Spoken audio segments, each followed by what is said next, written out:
Pakistan stock market में जबरदस्त तेजी। कारोबार के दौरान 100 इंडेक्स पहली बार 94,842 पॉइंट्स की सतह अबूर कर गया।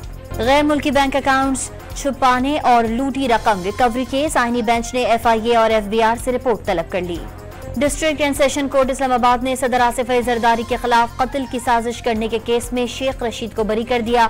जुडिशल मजिस्ट्रेट यासिर महमूद ने महफूज फैसला सुना दिया। हुक्मरानों से जो काम लेना था वो ले लिया गया। अब ये खुद कह रहे हैं अंडे और टमाटर पड़ते हैं।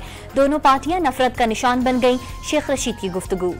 दुनिया के आलूदा शहरों की फहरिस्त में लाहौर दूसरे नंबर पर, मुल्की सतह पर मुल्तान पहले, लाहौर दूसरे और रावलपिंडी तीसरे नंबर पर। हद निगाह कम होने के बायस मुख्तलिफ मकामात पर मोटरवेज बंद। इस्लामाबाद, पंजाब, खैबर पख्तूनख्वा, बलोचिस्तान, गिलगित बल्तिस्तान और आज़ाद कश्मीर में आज बारिश की पेशगोई।